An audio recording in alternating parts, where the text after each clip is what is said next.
Welcome to another Top 5 with Kris 05, guys. Today is actually gonna be a special Top 5 meta decks because we have Shaboy Warshack in here. How's it going, Warshack? Happy to have you. Dude, happy to be here. I'm pretty stoked. We just finished up our top 5 off meta deck video, and I'm looking forward to seeing the difference and what you have to say on the top 5 meta decks we've got so far since the recent update. Yeah, doing that top 5 meta decks was seriously very fun, and I really like how it turned out. And you guys can also check it out down in the description, where I'm gonna leave a link for it. Perfect, thanks, man. Oh, for sure. You're so generous. You know it. But yeah, in this top 5 meta decks, I'm gonna give you 5 of the best performing decks out there right now, with an overview for each deck, win rates, a mulligan guide with and without the coin, and if it's also worth crafting, and also what we think might get nerfed in the future. Warshack is also gonna give his input about those decks and what he thinks about them, so it's gonna be pretty fun from a meme perspective. Hell yeah, dude. Hope you enjoyed the video, and if you did, a like and subscribe would be awesome. I actually understood that Warshack has 50% of his viewers subscribed, and I'm sitting here with only 25. Can we do something about that? Thank you in advance. But now, let's get into the video. Alright, so the first deck on the list has to be Paladin again, cause you know, nerfs went pretty well. As you can see, Paladin is still one of the top decks out there, and we have several different versions that are working just fine, with above 60% win rate from Diamond to Legend. This version is actually not even running the secret weapon, but instead it's opting for the angling rod. We also have Nerubian Egg, and we actually have Tyrion in here, who actually sounds a little bit like a meme card, doesn't it, Warshack? Yeah, I can't say I've seen a lot of this list around. The eggs are a new inclusion that I've seen starting to come, but the Terran Gorfiend, that has to be a newer thing. But you can kind of understand why on Righteous Protector and some of these other small minions like Murgleton, it just gives the deck a little bit more threats because you don't want to clear the Gorfiend because it's going to summon more minions. But if you don't clear him, he's going to get Blessing of Authority or Blessing of Kings. So it kind of makes sense why he's in there. And yeah, it's pretty cool in my opinion that it's being refined this way.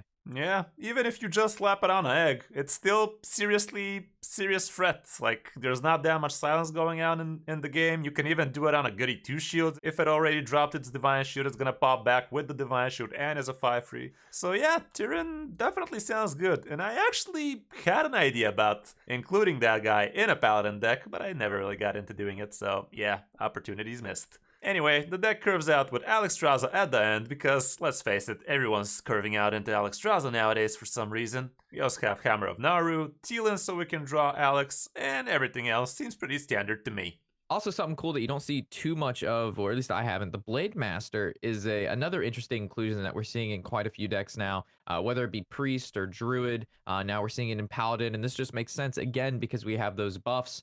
We know we don't run Consecration anymore. There's no Lord Baroth in the deck to be able to clear the minions, so why not just slap a 4-mana minion that can clear the whole board if it gets a buff on it, and it's probably gonna live. So the Blade Master just seems a good fit with a buffing-based Paladin deck. Yeah, it is just one of those legendaries that you can basically fit into any deck and feel kind of good about it, because, yeah, it just works. Alright, so let's check out what the matchups look like. As you can see, Demon Hunter is not going to have a great time against you. Token Druid might be a problem for you.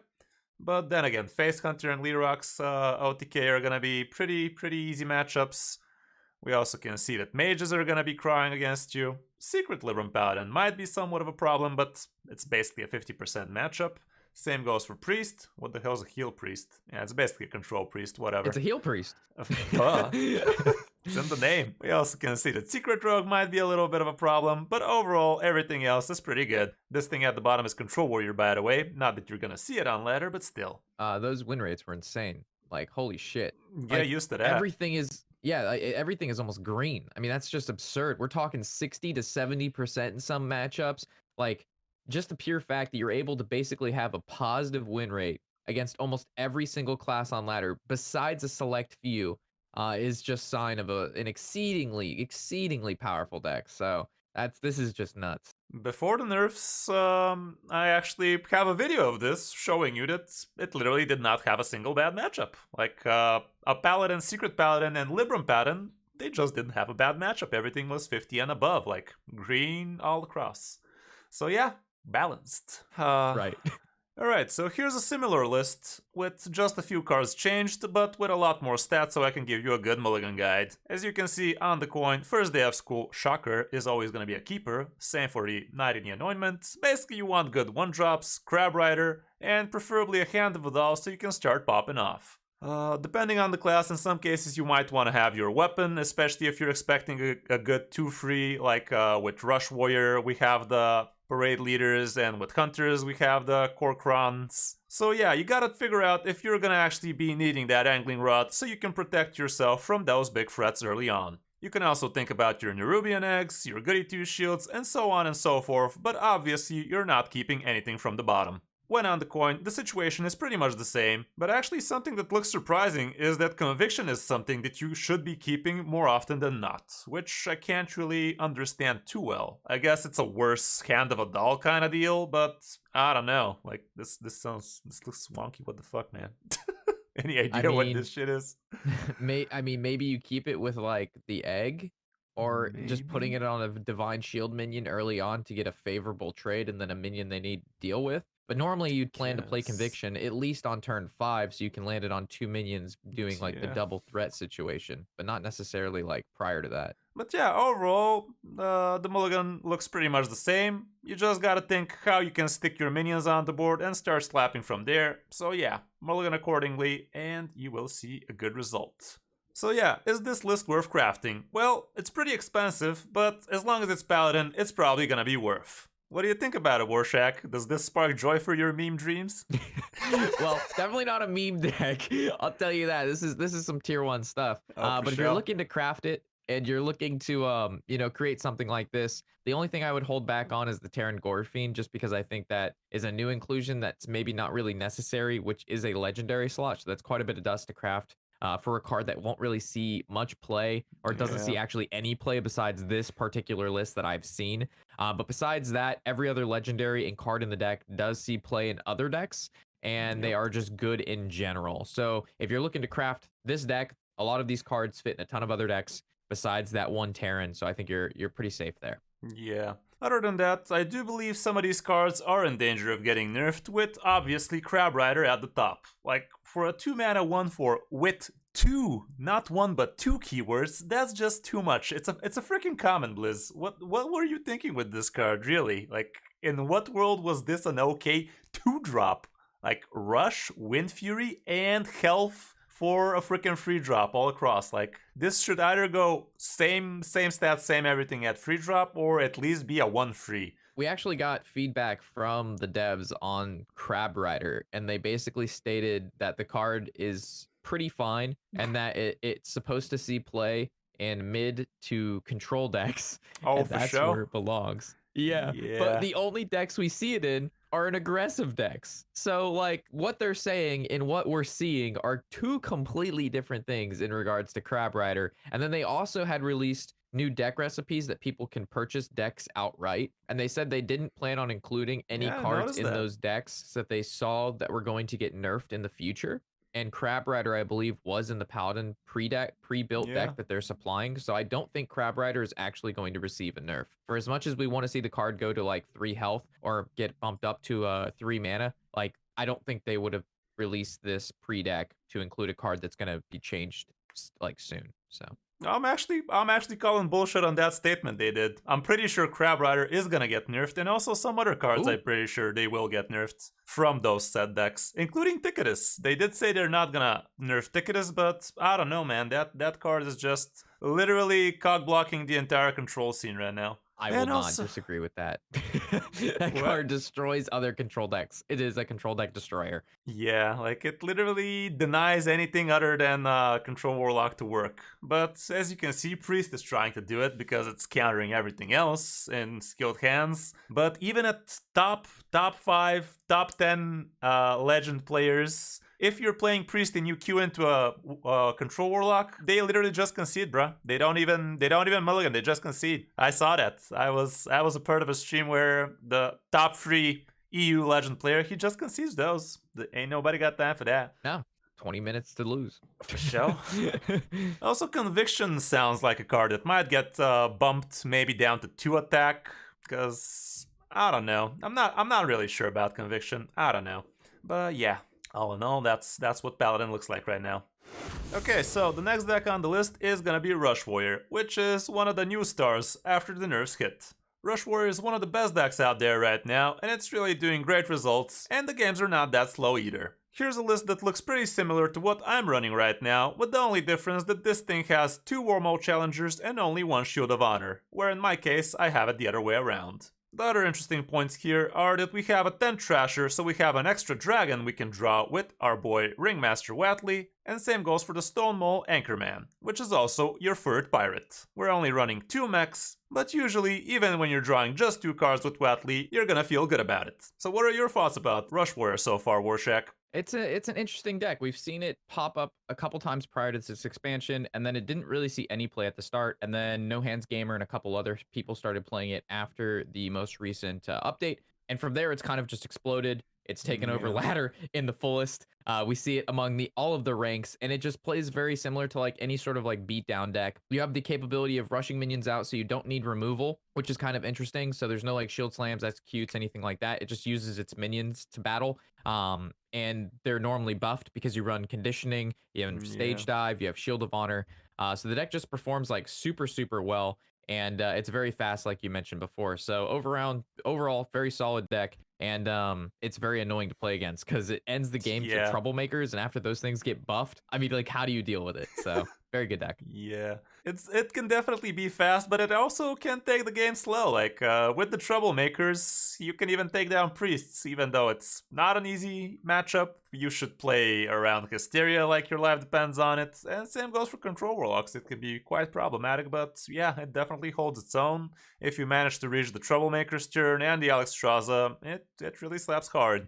Okay, so here's what the matchups look like.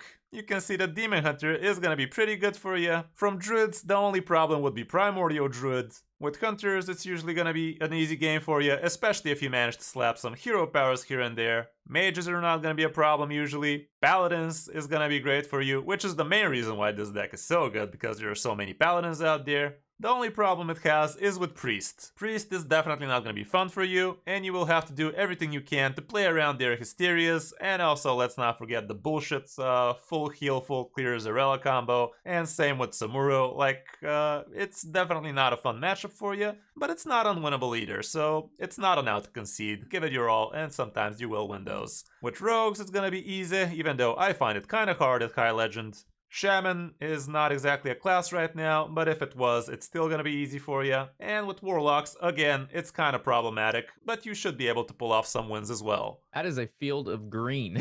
The only bad ones we see are basically Priest and Warlock, and it does well against everything else. Very similar to Paladin only having like 1 or 2 kind of bad matchups, so definitely a strong deck. Pretty balanced. Now let's head on to the mulligans, where we have, again, a little slightly different list, just so we can have a populated enough data. When you're without the coin and with the coin, you will always want to have 1 Imprisoned Ganarg. Bumper Car is most of the time going to be a great keep for you. When you're playing against slow matchups, Ringmaster Watley will make sense a lot of the times. Athletic Studies can be pretty great because you basically get to handpick your next rush minion, and you also get to cheat out mana that way. Stage Dive is also pretty nice, so you can get that extra card draw and also get that sweet buff on it. Crab Rider obviously is going to be great for you as well. And against some matchups, Wormhole Challenger will make a lot of sense, and if you're curving into Rokara, that can be great as well. Question. Sure. Does the Rokara with the Wormhole Challenger work? So every time it attacks into a minion? Oh, that is so sick. Yeah, that can be definitely sick. Imagine if you, if the opponent sticks a Wormhole Challenger and you follow up with a Rokara Wormhole Challenger. That's gonna be like, I don't even know how much. But, he's a grower, not a shower. Yeah. So when we're on the coin, again, Imprisoned at the top, Crab Rider even better, and if you already have Crab Rider, you can even keep Rokara, but don't overkeep her too much because she requires way too much setup to work on its own. Athletic Studies can be pretty good, which also could help you pull off a Rokara combo. Bumper Car again pretty nice, and if you're expecting to actually have to trade something nice and early, Parade Leader will definitely help you with that task. Wormhole Challenger can help you against token decks, Stage Dive still pretty good, and Ringmaster Watley, I do believe it's actually even a better keep here, especially against the slower matchup. In some cases you could also keep a Sword Eater if you're curving into it, but don't overkeep it, you have plenty of good cards before that too. Don't get baited into keeping Conditioning, because you want to be playing that on turn 5. Is Rush Warrior worth the craft? Well, again, you have 4 legendaries in here, but yeah, the deck really is popping right now, and I do believe it's gonna keep on slapping even after the possible nerfs. Alright, so what do you think about this deck, Warshack? I'm sure it's actually cog-blocking a lot of your meme dreams out there, isn't it? It's a pretty tough matchup, I'm not gonna lie. Just because of the way it curves out and the way it just plays like big ass minions. But it does feel a lot more fair than like a mage or that paladin deck, because the Yeah. deck does have a lot of combos that require some brain cells, which is pretty nice. Unfortunately, smooth brain paladin, which we covered, doesn't really require too much thought. You gotta Yeah. maybe 2 brain cells max. This is definitely like a 10 brain cell deck. Oh, for sure. I feel like this deck also has a little bit more flexibility in the fact that you can play it very aggressively, or you can hold back like you mentioned before and kind of build up those resources and have big blowout turns with Yeah. Parade Leader, Playmaker, Troublemaker like that. But looking at some cards that we may see get changed in the future, Crab Rider, like we mentioned before when we covered Paladin, it's just one of those like very, very good 2-mana cards that we're seeing in all sorts of aggro decks that seemingly are carrying it through the beginning of the game to mid game Yeah. and doing a shit ton of damage. And then the other card that we kind of talked about was the Sword Eater, and that's just because it's kind of like an auto include into almost every warrior deck. But unfortunately, warriors besides the Rush Warriors kind of suck. So even though warrior may have an amazing card like Sword Eater, Yeah. it's just not enough to put the archetype or class over the edge to I think warrant a change on it. So Yeah, right now, I mean, as soon as they printed this Sword Eater, especially in the old meta, this guy was so over the top. It's basically a 4-mana minion with a 3-mana weapon attached to it.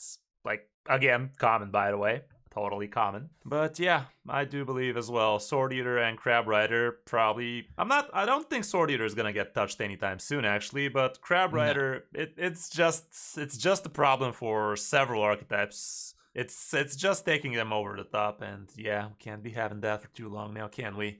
Alright, the next deck is No Minion Bullshit Mage. This deck, even after the nerf, even after Lunacy got cut, it's still hella strong, dudes. Like, even without deck of Lunacy, it just proves how freaking strong the core of this deck is. Yeah, with Lunacy, you were winning a lot of games where you were definitely not supposed to win them. But turns out the burn plan for the mage, it just holds its own, dudes. Like, it just wins. There's not too much frills in this version. You've already seen this deck countless of times. The only thing I can mention here is the Shooting Star, which is gonna help you curve better, control the board early on, so you can reach your burn turns, huge card draw turns. It's gonna help you against paladins because let's not forget you can bump it up a lot with spell power. You usually get your dormant chicken nice and early as soon as turn 2, and it pops off on turn 4. And yeah, it's gonna help you curve into a lot of card draw and a lot of burn damage. We are running only 1 Flame Strike here because without Deca Lunacy, you don't really want to have that much board clear. You're just happy with the face burn damage. Yeah, I think the combustion does a pretty good job at the early game board clear, especially when you run stuff like the studies and the power Yeah. to be able to generate the minions that give it that extra spell power it needs to clear off even sizable minions. And the fact that this deck just has so much draw, you're just able to consistently find a lot of those things that you're looking for, like Incanter's Flow, Spring Water, finding Fireballs and Mask of the Cthulhu's isn't that hard because, again, you've got 3 draw mechanics in the deck. You've got the Cram Yeah. Session, you've got the Arcane Intellect, and you have the Refreshing Spring Water. And then we have a ton of other cards that generate cards that'll find you more draw or more damage. Yeah. So the deck is very, very flexible, draws a shit ton of stuff, and is very consistent at that because of the draw. I think with that, if you take away some of the draw in this deck, you wouldn't be able to consistently find these sort of like just giant Yeah. bursty swing turns, reduce count bullshit. So the Indeed. deck's just good at what it does. That's random bullshit go. Yeah, it really is. And Encanter's Flow is such a huge card, dude. Like, if you get this in your starting hand, it's basically 2 mana, discount your deck by 25 mana. Pure Yeah, and I mean, that's simple. why. Very, very Yeah. straightforward. And yeah, that's the reason why it has such a high, like, it has the highest win rate if you had this this card in your hand. You win 70% of your games for having Incanter's Flow in your opening hand. Like Yeah. that's just insane to me. You did it. You did it, champ. You found that card. So, Good let's... job. Good job. Let's see them matchups now. Again, Demon Hunters would usually be somewhat fine for you. Mid-range Demon Hunter could be a problem. A lot of times they can be pretty fast. Soul Demon Hunter, kind of same situation. Token Druid can curve out pretty nicely against you, but if you manage to find your good answers like Combustion and Shooting Star, a lot of the times you will be able to manage. Face Hunter, let's face it, is just gonna be inherently bad for you, because Hunter beats Mage, story as old as time. Paladins, some of them are gonna be close to 50, but Secret Paladin is actually gonna be 35%. And a lot of the times that's gonna be because you get fucked by Oh My Yogg. Priests are gonna be pretty fun for you. Poison Rogue is gonna be a problem, but usually you don't really see those that much on ladder. Shamans are gonna be fine, Warlocks are gonna be fine, and same goes for Warriors, aside from Rush Warrior, where it's basically 50-50. Hey, the Poison Rogue was one of the off-meta meme decks we covered in the previous video, and it does well against Mage, boys. Yeah. Hell yeah. We are hitting the meta. That's a meta breaker right there. Now let's get back to the mulligan guides. When we're going first, obviously Incanter's Flow, always gonna be a keep. Font of Power, pretty good for you. Devolving Missiles is gonna be great if you're playing against, let's say, Paladin or Warrior even, because you get to devolve their high impact early game minions. Cram Session is usually gonna be good for you, but maybe don't overkeep it if you already don't have, let's say, Primordial Studies. Refreshing Spring Water is a huge card for you, obviously. And also, Ruined Orb can get you curving into your mid-game. Don't get baited into keeping cards like Arcane Intellect. You basically have two other better ways of drawing cards, so Arcane Intellect is basically a worse Refreshing Spring Water. And I jokingly actually call it Refreshing Puddle Water, which it is. It's really good when you get to discount it with the flow, but yeah, it's definitely, you just have 4 mana Pot of Greed is just better than 3 mana not Pot of Greed. That's the thing, you don't want to keep that card, because if you don't discount it, it's basically bad. Like, it's just too fair. On the coin, same situation. Incanter's Flow, your best card. Refreshing Spring Water right after it. And you also have Primordial Studies, so you can find those early game spell damage minions. Font of Power, so it can help you curve out better. And you can even keep Apex Blast in some cases. And if you coin that out early, it can be a huge tempo swing. Again, Devolving Missiles would be a good idea for you against classes that plan on putting high impact minions early against you and also buffing them. Hint, Paladin. And also Brain Freeze and maybe Ruined Orb. So, is this deck worth crafting? Literally 0 legendaries in this one, so duh. It's doing just too good, it's not that hard to pilot optimally, and you're just gonna be winning a lot with it. So yeah, I do believe it's gonna be worth crafting. What are your thoughts about this one, Warshack? It definitely looks like a meme deck, but it's just winning way too much than it should now, isn't it? Yeah, I would definitely say the All-Spell Mage was definitely a meme deck prior to this expansion, but I think the Refreshing Spring Water amongst the Ruined Orb and now the pool of cards that we get to generate from and discover from is smaller, leading us to get kind of more exactly what we're looking for. It just makes this deck no longer a joke deck. It's actually a real deck, and we saw that with Lunacy. They took Lunacy out, and the deck still stood on its own, which I predicted because it's just inherently a good deck. It does what it does it very well, and it does it consistently. The only thing draws, it does it all. Yeah, and it's a good deck for those budget slash intermediate players. I mean, there's like you said, there's no legendaries in it. I think there's only 3 or 4 epics in the deck, and there are cards that you're gonna play in other mage decks as well. Looking at Devolving Missiles, which you can play in different classes. Combustion is just a good mage card. You're gonna play that in most mage decks anyway. And then Flame Strike, that's just a that's a core Flame card. Strike is just a mage card. Yeah. So everything else is just cheap. So a fantastic budget option for a tier 1 deck. Yep, it's a banger. Cards I do believe that might get hit. Refreshing Spring Water, it's just too good at 4 mana, and refresh 2 mana crystals. It either has to be a 5 mana or maybe refresh only 1 mana crystal, and I'm leaning towards the second option. What do you think there? Yep, exactly. Just have it bring back 1 mana crystal. That's fine. Like a lot of the times you're just getting this card for like 2 mana anyway if you manage to get it with 2 Incanter's Flow, and that brings us to the next card. It probably has to get touched. Incanter's Flow. This thing should be 3 mana, huh? Yeah, just make it 3 mana. I would probably like to see them make Incanter's Flow 3 mana before changing Spring Water. Just because you don't want to overdo it to the mage. So I would definitely, I wouldn't see both of them getting hit. That would just absolutely obliterate this deck. But I think if they were to touch on one of those cards, probably the Incanters, just because it's one of those cards that doesn't feel good. Draw it early, like you just feel better and you're gonna win more. Draw it later, you're gonna win less. But like Yeah. refreshing, like drawing it early is good and drawing it later is good. You know what I mean? It's not like an impact when drawn card like Incanters. So let's hit the card that has higher RNG and feels like worse to the players. So. Yeah. I mean, we did see the stats. It's like 10% above everything else, so yeah, it only makes sense. People are watching it.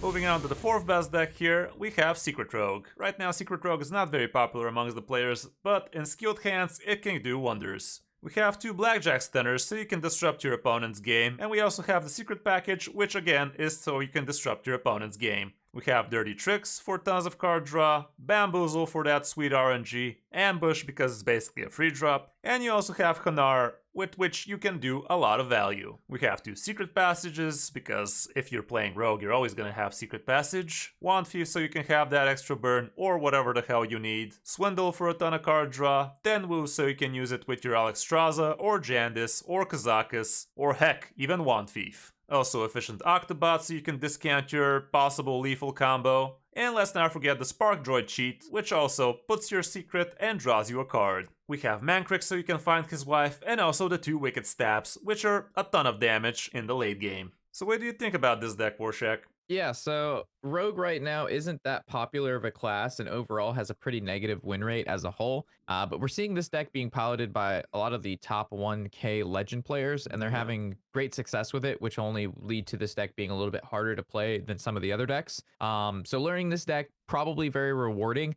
It plays a little bit different than some of the other more aggressive decks that we've covered, like the Paladin deck. Just because this deck has a lot of these secrets in the early game, and playing correct secrets at the correct time will lead to better results because your opponent, Yeah. if they don't play around them correctly, can lead to a lot of great swing turns. I think the Blackjack Stunner is really good in this meta, considering all the Paladins. So let's say they Blessing of Authority or Blessing of Kings on an egg, or play a Terran Gorfine, which we've seen. You just Yeah. Blackjack Stunner that back to their hand, and for 1 mana, that is a huge swing. Yeah, From they there, we get also blessing the see fucked. yeah, and we also see the efficient Octobot, which is really cool with the Alexstrasza Tenwu combo, because then Tenwu costs 1, Alex costs 8, and then you're able to actually do a shit ton of damage because you Alex, Tenwu, Alex, and then you also can Shadow Step if you want to, and Yeah. then if it sticks, it's even more damage. So we're talking 16 damage burst just with the Alex Tenwu, and that's just by themselves, not counting Wicked Stabs, not counting the Enraged, not counting any of these other tools that you have in the deck. So it plays, but keep in mind this deck plays very sort of meticulously in the fact that you have to set these turns up. They don't just present themselves to you. You actually have to think about it and be like, all right, what are we doing here? What does this lead into? And how do we win the game?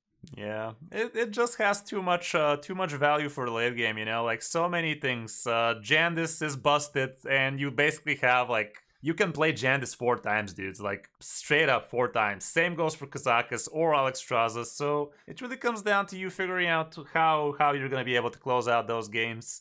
And you have all the card draw in the world to figure it out, so yeah. Aside from the weird early game where you don't really have a good 1-drop, after that the deck is just very, very strong. As you can see, for Demon Hunter, again, you're gonna be pretty good against those. Druids will be a problem, but you don't get to see too many of those. Faith Hunter is gonna be a little less than 50% for you. Mages are gonna be great for you, same goes for Paladins and Priests, which is the main reason why the deck is doing so well right now. Poison Rogue can be a problem for you, but you don't get to see too many of those, and same goes for Aggro Shaman, which I can literally not even remember the last time I've seen Shaman against me. With Warlocks, you're gonna be pretty great, but Rush Warrior is gonna be slightly harder for you, even though when I'm playing Rush Warrior, I have a very hard time against skilled rogues, so there's that.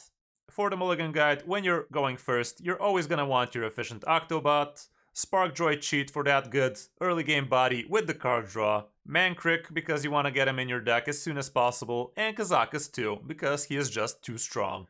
You gotta be careful which cards you keep, because I don't assume you can actually keep all of these and feel good about them. And even Jandis is still making the top 5, even as a 6-drop, so yeah, she was pretty balanced, right, Blizz? From the secrets, usually you will want Dirty Tricks more than anything else, but even Bamboozle and Ambush would make enough sense against some matchups. Blackjack Stunner is gonna be great against Paladins early on, and also Swindle would be pretty nice. When on the coin, the situation looks pretty much the same, with Efficient Octobot at the top, Spark Droid as well, And Bamboozle becomes your best secret here, followed up with Ambush and then Dirty Tricks. Mankrick's still pretty okay, Blackjack Stunner as well if the matchup warrants for it, and even Jandis still a good keep. Alright, so is Secret Rogue worth the craft right now? I do believe, probably, even though you have several legendaries in here. Jandis is still pretty much worth the craft, even though she got nerfed recently. Kazakus auto-include in so many decks right now, so you should not feel bad about crafting it. Mankrick we have for free basically. Tenwu was somewhat of a niche card, but I do believe it's only gonna become stronger the more expansions we have in Standard. And obviously Shadow Jeweler Hanar is gonna be good as long as we have good rogue secrets in here. So what do you think about this deck, Warshack? Anything need a nerf here? No, I think this is actually probably one of the most, I don't want to say one of the most, but it's a fair deck. I mean, from what Jandis used to be at 5 mana to her going to 6 mana, the Alexstrasza combo takes, 9, 10 mana to do. It requires the Octobot. They're set up there to do 18 damage. I mean, we see OTK Demon Hunter doing like 92 damage on turn 8 without any particular cards set up. It just requires you to draw, which the deck does well. Yeah, Rogue just seems one of those decks. I mean, this deck doesn't have healing. It doesn't have taunt. There's limitation. Like, this deck is powerful, but there are limitations to its power, and we saw that in the deck matchups and how those kind of broke down. So I don't see this deck being a problem. It's a good, fun, skill-intensive deck, which we can only ask for, right? Like, it's just definitely fine. A very high skill cap deck, and that's the reason why the win rates are not that great for it. But yeah, the better people become at it, the win rates are just gonna become a lot higher. And speaking of high skill cap deck, let's talk about Lifesteal Demon Hunter now. Lifesteal Demon Hunter is a surviving archetype from the last year of Hearthstone, and I do believe it only got stronger after the rotation. The interesting thing here is that it's a lot more minion heavy nowadays, and again we have the Illidari Inquisitors at the end because the card is just that busted. We are also running the 2 new talented Arcanists, which can do a hell of a job with the +2 spell damage for your next spell, and as long as you don't use your coin for your next spell, a lot of the times this guy will help you a lot. We also have Venomous Scorpid, so you can discover, let's say, extra Skulls of Gul'dan, or even extra Fellscream Blasts. And we have 2 Raging Fellscreamers, because nowadays you're also trying to discount your Illidari Inquisitors, and even if you burn your Lifesteal combo, you're still gonna be able to heal a lot with your combo pieces and finish the game with Illidari Inquisitor. You can also have a lot of damage from your hand, and you can make your Eldrachi Warblade slap for a ton with your Il'gynoth. Yeah, I think this deck actually got a lot of tools this expansion. I mean, it was already powerful, like you mentioned before. It already had a very good win rate and was already piloted to, top 100 legend by players, and they were touting it to be like an amazing deck. How does this not receive a nerf just because of the damage output on it? But now with this expansion, we see the Inquisitors, which kind of goes against its almost entire game plan of putting expensive cards in a deck that you want Skull of Gul'dan to almost go off always on turn 6 and then hit stuff that you can always play, which is why the deck always had a curve, 4 or below, 3 or below. But now with Inquisitor, you have 2 winning lines of play and 2 game plans. So you have your OTK, which you can just take your time if you're playing against like a Warlock or a Priest or some other Control Warrior, Control Shaman, something like that. But if you're going against a more an aggressive style deck, you need to put stuff on board and you need to put in chip damage. You just now have the Inquisitors along with this huge burst OTK combo with a shit ton of healing and a ton of draw. So the deck just became substantially more flexible, and even more annoying. Granted, the deck does take a little bit of thought to it because you have to play around your outcasts. You have to know how much of the combo you can use to give up for healing or give up for damage in order to still have, that back end if you need it. And that just comes with time and experience of playing the deck. But besides that, the deck just seemed to only get stuff, and I think it's only better now. Yeah, it is definitely very strong, and having that second backup plan, like, it's so valuable. Here's what the stats look like so far. Mid-range Demon Hunter can be a problem for you, but the real problem would be Paladins. And there are so many on the meta right now that it's probably the reason why this deck is not so popular yet. At least in Diamond from Legend. Like I said, if you're skilled enough, you're probably not gonna be that bad against Paladins as well. But since a lot of people are picking up the deck without really understanding it and without really doing their homework with it, the win rates just plummet. Rush Warrior can also be a problem for that deck, but usually, if you're good enough with it, everything could be a win. For the mulligan, when you're going first, Skull Gul'dan will probably always be a great keep for you, but you have to be careful at what position you're keeping it at, and sometimes you're even gonna have to keep suboptimal cards just so you can ensure you're gonna be able to outcast it if it's not already at your far left. Raging Fell Screamer can be pretty good sometimes. Wandmaker is not a bad thing to drop early on, and same goes for Venomous Scorpid. You should also think about what matchup you're playing against, in which case you might want to keep some of your early game removal tools, like I-Beam, Immolation Aura, and so on. But again, since you're going first, you're not gonna be looking for that many answers so far. But when you're on the coin, the situation will be a little different. Well, I did warn you that a lot of unskilled players are playing this deck, and if this mulligan doesn't stream that, nothing will.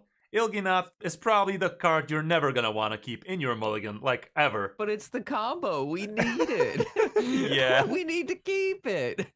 Yeah, it's in the name, man. You're always gonna want to try to discount it with your Skull Gul'dan so you can actually pull off a huge combo early. But yeah, Skull Gul'dan's still a pretty good keep if you have it somewhere on the left side. Raging Fell Screamer is still a pretty good keep because you get to cheat out either your Morg Artificers or your Illidari Inquisitors. Again, please don't keep Illidari Inquisitors in your starting hand. Wand Makers are gonna be okay for you, Immolation Aura is probably gonna be good as well, but basically, against a different matchup, you're gonna want to have different tools, so mulligan accordingly.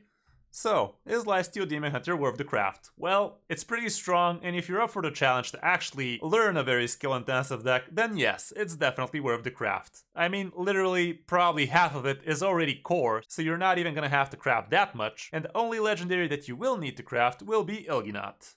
All right, so if you're looking for a pretty hard OTK deck to play, this definitely fills the slot. Plus, like Kris says, it's relatively cheap. A lot of the cards are part of the core cards, which means they're part of your collection. You don't have to actually craft them. But keep in mind, again, it is very weak to that Paladin, and even if piloted correctly, it still can be. It can still have tough matchups. So Yeah. if you're going against a lot of Paladins, I wouldn't recommend giving this one a go. But if you're not facing a lot of those Paladins, you want some sort of skill intensive deck and you want to really try to learn something that's different, I think this is a great pick and it's relatively cheap. In terms of nerf predictions, there's actually one card I do believe might need some toning down, and that would be Fellscream Blast. Fellscream Blast looks like a very fair card when you think about it, but why the hell can you target your own minions with it is beyond me. I really think a change like that will make it work like it was supposed to in the first place. Like, why the hell are you allowed to target your own minions with this? It just makes the deck feel very, very unfair and very uninteractive. Like, you basically cannot play around it whatsoever. Early on, back in the days, people were saying, yeah, you just don't play minions against them and they can't do anything against you. Yeah, nah, man. They can literally play with themselves and OTK you without even asking. They do not believe in consent. And also, Illidari Inquisitor, again, like, it's just so damn strong, and the fact that this thing attacks even when it's frozen, I don't think that's the way cards are supposed to work, Liz. I don't know. At least that should be changed. But aside from that, maybe this should be in the 9-mana territory as well. So yeah, what are your thoughts here, Warshack? Yeah, the Inquisitor feels really, really good. Again, Demon Hunter isn't really super represented on ladder right now, so even with the Inquisitor, we're still not seeing it played a ton. But Yeah. if Demon Hunter does get some really powerful stuff in the next expansion of the mini set, and it does push it up to be a really good deck, and they get like another 1 or 2 good early game cards that win games, just like the Inquisitor wins the late game, we'll definitely probably see it being touched to 9 mana. I don't see them changing the stats at all, but 9 mana, Yeah. I could possibly see if Demon Hunter gets pushed over the edge. And then the point on the Fellscream Blast targeting your own minions. I mean, that's a pretty good point. Given the fact that like old style EDC Rush Warrior, you could actually play around that through not playing Yeah, minions exactly. because if they had nothing to attack into with their rush cards with EDC, they couldn't kill you.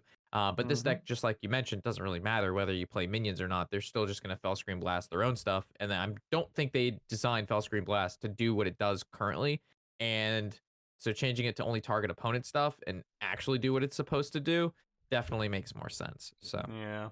Maybe if they do that, the deck is just gonna become a lot more Eldrachi oriented again, like it was in the good old days, but who knows, time will tell. And I'm actually not against touching the stats for Illidari Inquisitor a little, like, what's wrong with a 6/8? Let's fucking call it a 6/8. What's wrong with that? Like, right now, Demon Hunter is trying to curve into that thing as soon as they can, and yeah, let's let them. But a 6/8 just feels a lot more fair. Like, Blizzard did say they're not happy with the charge mechanic, so why the hell did you make a rush mechanic with a charge mechanic at it? Like, that doesn't make any sense. But I guess that's just me. Alright guys, so that's gonna be it for this top 5. Hope you enjoyed this collaboration with me and Rob. And don't forget to check out some of the most fun meme decks on his channel with me as well. Yeah, it was a lot of fun. Thanks for having me, and enjoy these top 5 meta decks. Hopefully you guys perform very well with them now that you have all the information from our boy Kris and me. So with that, destroy ladder, have fun, and bye. Bye!